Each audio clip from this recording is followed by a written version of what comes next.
បន្តទៅទៀតទី18គឺ say ប្រែថានិយាយ Can I say something បាទ Can I say something តើខ្ញុំអាចនិយាយអ្វីខ្លះបានទេបានន័យថាបើសិនបើមានរឿងអីមួយយើងចង់ចូលជាយោបល់យើងចង់ឲ្យយោបល់គេអីយើងសួរគេអញ្ចឹង Can I say something ខ្ញុំអាចនិយាយអីខ្លះបានអត់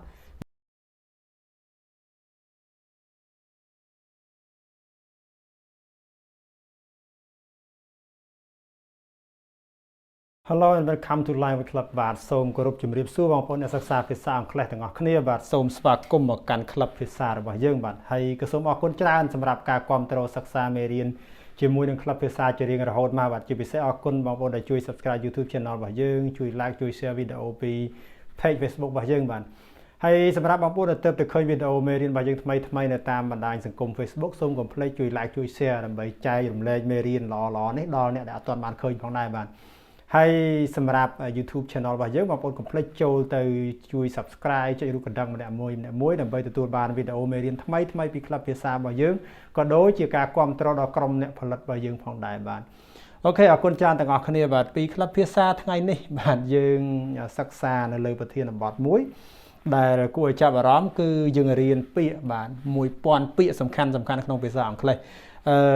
ខ្ញុំសាងមេរៀននេះឡើងដោយសារតែពាក្យជាភាសាអង់គ្លេសដែលសំខាន់ជាមូលដ្ឋានដែលយើងត្រូវចេះហ្នឹងគឺ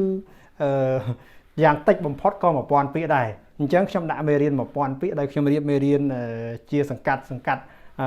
មួយមេរៀនគឺ25ពាក្យដើម្បីកុំឲ្យច្រើនពេកខ្ញុំសង្ឃឹមថាបងប្អូនរៀនត្រឹម25ពាក្យក្នុងមួយមេរៀនប៉ុណ្ណឹងបងប្អូនប្រកាសជាអាចអភិវឌ្ឍជំនាញនៃការរៀនពាក្យ vocabulary របស់យើងនឹងបានបាទ1000 words in English តែពាក្យវាមានច្រើនក៏ប៉ុន្តែយើងរៀនតែ1000សិនពាក្យដែលដំបូងបំផុតបាទអូខេនៅក្នុងទីនេះគឺយើងរៀនបាទ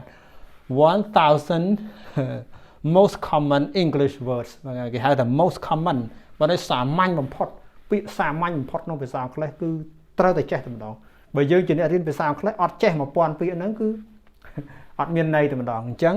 យើងត្រូវតែរៀន1000ពាក្យហ្នឹងបាទអូខេអញ្ចឹងដើម្បីកុំឲ្យខាតពេលយូរយើងចូលទៅតែម្ដងបាទអូខេ the first one is be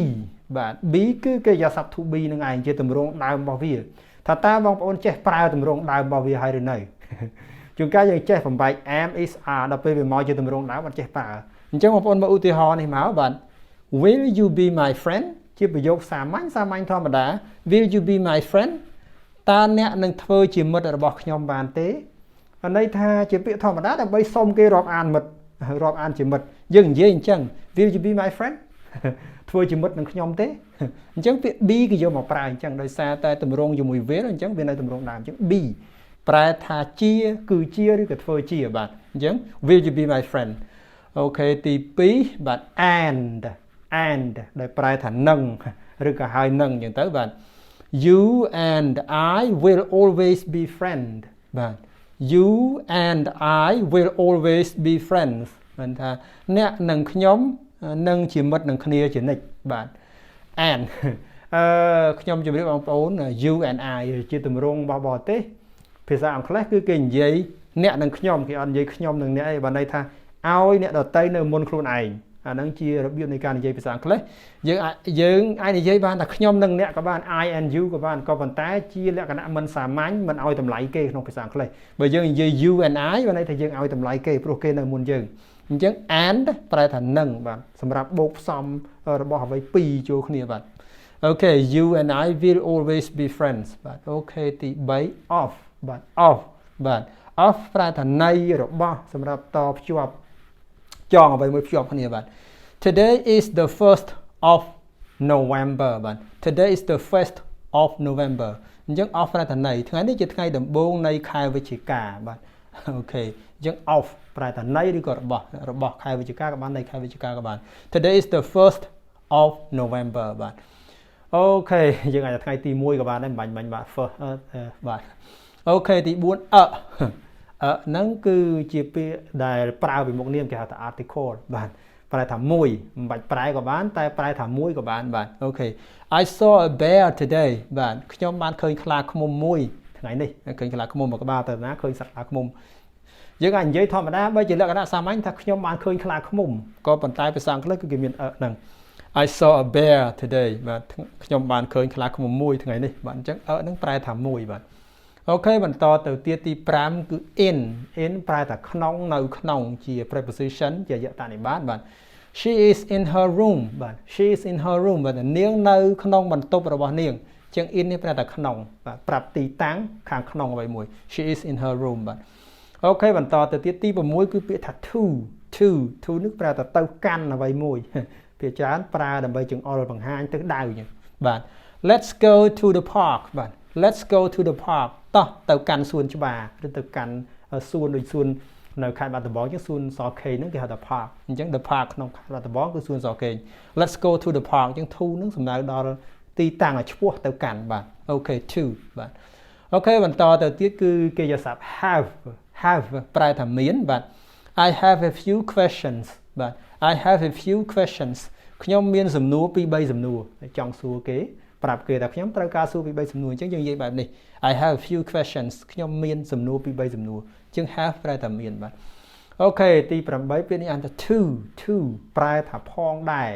សម្រាប់ប្រើនៅចុងប្រយោគបាទ I like her too បាទខ្ញុំចូលចិត្តនាងដែរបាទខ្ញុំចូលចិត្តនាងផងដែរគេគាត់ជាមនុស្សឬថាមនុស្សស្រីអ្នកហ្នឹងគាត់ជាវាគ្មិនដ៏មានទេពកោសល្យក្នុងការបង្ហាញអីចឹងទៅអ្នកទាំងអស់គ្នាចូលចិត្តអញ្ចឹងខ្ញុំក៏ចូលចិត្តដែរ I like her too នេះប្រែថាផងដែរបាទដើម្បីសម្របជាមួយគេបាទអូខេទី9គឺ it ប្រែថាវា it is sunny outside បាទវាមានថ្ងៃរះល្អនៅខាងក្រៅតាមពិតពាក្យវាហ្នឹងមិនចាំបាច់ប្រើក៏បាននៅក្នុងប្រយោគបែបនេះគេហៅថាជា pseudo subject ជាប្រធានคล้ายទេវាអត់ជាប្រធានពិតប្រាកដទេក៏ប៉ុន្តែបើអត់ដាក់វាមកគឺប្រយោគអត់ប្រធានវាអត់ត្រឹមត្រូវតាមទម្រង់វេយ្យាករណ៍តែពិតខ្មែរយើងនិយាយថាម៉េចនិយាយថាថ្ងៃរះល្អថ្ងៃនេះខ្មែរនិយាយតែប៉ុណ្ណឹងបាទតែភាសាអង់គ្លេសគឺអត់អាចយកពាក្យ sunny ដែលប្រែថ្ងៃរះល្អហ្នឹងមកប្រើជាគុណនាមអត់មានប្រធានទេបាទអញ្ចឹង it is sunny outside វាមានថ្ងៃរះល្អនៅខាងក្រៅអញ្ចឹងពាក្យ it ដែលយើងរំលេចមកទីនេះគឺប្រែថាវាបាទអូខេបន្តទៅទៀតទី10 I បាទ I ហ្នឹងគឺត្រូវទៅសរសេរអក្សរ I ធំជានិច្ចអត់អាចសរសេរអក្សរ I តូចបានទេហើយប្រែថាខ្ញុំបាទ I really like it here I really like it here ប្រែថាខ្ញុំពិតជាចូលចិត្តទីនេះខ្លាំងណាស់it ហ្នឹងក៏ជា object មួយដែលมันមានន័យពិតប្រាកដខ្លួនវាដែរហើយយើងរៀនពី I ក៏ប៉ុន្តែគាត់ថា it យើងជួបម្ដងទៀតបាទអញ្ចឹង I really like it here អញ្ចឹង I ប្រែថាខ្ញុំបាទអូខេខ្ញុំពិតជាចូលចិត្តទីនេះណាអូខេទី11 is that បងប្អូនអានពាក្យនេះយកអណ្ដាតទល់ថ្មិញផងទៅអានពាក្យបានត្រឹមត្រូវគេអានថា that ប្រែថានោះបាទ that door is open បាទ that door is open ទ្វារនោះបើកចំហ that នៅពីមុខគេក៏តែដល់ប្រែបន្ទាប់ពីនាមដែលវានៅបន្ទាប់ពីវាបាទទ្វារនោះបើកចំហបាទ that door is open បាទទ្វារនោះចំហអញ្ចឹង that ប្រែថានោះបាទសម្រាប់ចង្អុលបង្ហាញអានេះគេហៅថាគុណនាមចង្អុលបង្ហាញបើសិនបើវាអត់មាននាមនៅបន្ទាប់ពីវាទេគេហៅថាសព្វនាមចង្អុលបង្ហាញវិញបាទប្រែថានោះបាទដូចគ្នា that បាទ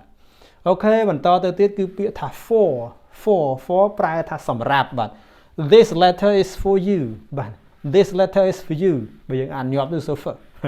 ប្រែថាសម្រាប់សម្បត្តិនេះសម្រាប់អ្នកបាទគេផ្ញើមកឲ្យអ្នកអញ្ចឹង for លឿនអានទៅ for this letter is for you បាទ this letter is for you សម្បត្តិនេះសម្រាប់អ្នកបាទអូខេបន្តទៅទៀតគឺពាក្យថា you ប្រែថាអ្នកអូខេយើងយកបង្កើតប្រយោគមក you are really nice បាទ you are really nice អ្នកឯងពិតជាល្អមែនអ្នកពិតជាល្អមែនក៏បានអ្នកឯងពិតជាល្អមែនសម្រាប់សរសើរណាមអ្នកចំពោះមុខបាទ you are really nice អូខេបន្តទៅទៀត he បាទ he ប្រែថាគាត់សំដៅដល់មនុស្សប្រុសទោះបីជាក្មេងក៏ដោយចាស់ក៏ដោយបាទ he is my brother បាទ he is my brother គាត់ជាបងប្អូនប្រុសរបស់ខ្ញុំហើយជាបងប្រុសឬក៏ជាប្អូនប្រុសរបស់ខ្ញុំក៏ប៉ុន្តែភាសាអង់គ្លេស brother នេះយើងអត់ទាន់ដឹងថាបងឬក៏ប្អូនទេអញ្ចឹងនិយាយ he is my brother ខ្មែរយើងថាគាត់ជាបងប្រុសរបស់ខ្ញុំឬគាត់ជាប្អូនប្រុសរបស់ខ្ញុំបាទអញ្ចឹងពាក្យដែលយើងរំលេចទៅនេះគឺ he ប្រែថាគាត់បាទនេះអក្សរតូចនេះអក្សរធំអញ្ចឹងទៅបាទអូខេបន្តទៅទៀតគឺពាក្យថា with ប្រែថាជាមួយ I want to go with you ខ្ញុំចង់ទៅជាមួយអ្នកចង់ទៅណាគេថាខ្ញុំចង់ទៅដើរលេងថ្ងៃនេះខ្ញុំចង់ទៅជាមួយអ្នក I want to go with you with ប្រែថាជាមួយបាទអូខេបន្តទៅទៀត on បាទ on ហ្នឹងប្រែថានៅខាងលើឬថានៅលើពីលើអ្វីមួយបាទ I watch movie on my iPad បាទ I watch movies on my iPad ខ្ញុំមើលភាពយន្តនៅលើ iPad របស់ខ្ញុំ iPad គឺជាម៉ាស៊ីនអេឡិចត្រូនិកមួយដែលមានទ្រង់ទ្រាយទំហំមុខយ៉ាងធំអាចមើលភាពយន្តមើលអីបានច្បាស់បាទអញ្ចឹង on ប្រែថានៅលើបាទ I watch movies on my iPad ខ្ញុំមើលភាពយន្តនៅលើ iPad របស់ខ្ញុំបាទអូខេបន្តទៅទៀតកិរិយាសព្ទ do នឹងប្រែថាធ្វើកិរិយាសព្ទមួយនេះសំខាន់ណាស់ក្នុងភាសាអង់គ្លេសបាទ What will you do now What will you do now តើអ្នកនឹងធ្វើអ្វីឥឡូវនេះចាប់ផ្ដើមតើឥឡូវចាប់ផ្ដើមតើអ្នកឯងនឹងធ្វើអ្វីយើងសួរគេ What will you do now What will you do យើង do បែរធ្វើសកម្មភាពបាទ do បាទអូខេបន្តទៅទៀតទី18គឺ say ប្រែថានិយាយ Can I say something បាទ Can I say something តើខ្ញុំអាចនិយាយអ្វីខ្លះបានទេបានន័យថាប៉ះសិនបើមានរឿងអីមួយយើងចង់ចូលជាយោបល់យើងចង់ឲ្យយោបល់គេអីយើងសួរគេអញ្ចឹង Can I say something ខ្ញុំអាចនិយាយអីខ្លះបានអត់អញ្ចឹងបើគេអនុញ្ញាតចាំយើងនិយាយអញ្ចឹងបាទ say និយាយបាទ Can I say something អូខេទី19 this បងប្អូនជាមួយ that ដែលយើងឃើញបាញ់មិញបាទ this ប្រែថានេះបាទ This is my favorite cookie បាទ This is my favorite cookie បាទនេះគឺជានំ cookie ដែលខ្ញុំចូលចិត្តបំផុត This កន្លែងនេះជាសព្វនាមមិនមែនជាគុណនាមទេដោយសារតែអត់មាននាមនៅបន្ទាប់ពីវាបាទគេហៅថាសព្វនាមចង្អុលបង្ហាញអញ្ចឹងទៅបាទប្រែថានេះបាទ This is my favorite cookie ជាប្រយោគធម្មតាទេបាទ This នេះបាទអូខេបន្តទៅទៀតគឺ they ដូចខ្ញុំជម្រាបបងប្អូនអញ្ចឹងអក្សរ th គឺទៅយន្តដាក់ទល់ថ្មិញបាទ that this they យើងត្រូវតែនិយាយអញ្ចឹងបាទ they ប្រែថាពួកគេសំដៅដល់មនុស្សច្រើនអ្នកបរិសុទ្ធទី3បាទ they are here បាទពួកគេនៅទីនេះមិនមែនតែពួកគាត់ហ្នឹងមកដល់ទីនេះហើយអង្គុយចាំយើងហ្នឹងបាទ they are here ឧទាហរណ៍ថាអ្នកថ្លែងសន្ទរកថាគាត់កំពុងទៅសួររនណាមកក្រុមណាអញ្ចឹងទៅថា they are here ពួកគេនៅហ្នឹងតើមកដល់យូរហើយបាទ they are here ពួកគេនៅទីនេះបាទ they ពួកគេបាទអូខេបន្តទៅទៀត21 at ប្រែថានៅឯជាងអល់បង្ហាញទីតាំងបាទ Can you pick me up at the mall បាទ Can you pick me up at the mall បាទតើអ្នកអាចយកខ្ញុំនៅឯហាងលក់ទំនិញបានទេដូចជានៅ Eon Mall នៃស្រុកខ្មែរយើងអញ្ចឹងណា at the mall បានន័យថានៅកន្លែងហាងឬកន្លែងផ្សារទំនើបក៏បានបាទនៅឯបាទ at នឹងនៅឯបាទ Can you pick me up at the mall pick me up ហ្នឹងបានន័យថាយកខ្ញុំបើកឡានបន្ទូលខ្ញុំឬយកម៉ូតូបន្ទូលខ្ញុំអញ្ចឹងទៅបាទអញ្ចឹង at the mall at បាទបន្តទៅទៀតគឺពាក្យថា but ហ្នឹងគឺប្រាប់ន័យបដិសេធប្រែថាប៉ុន្តែឬក៏តែក៏បានបាទអូខេ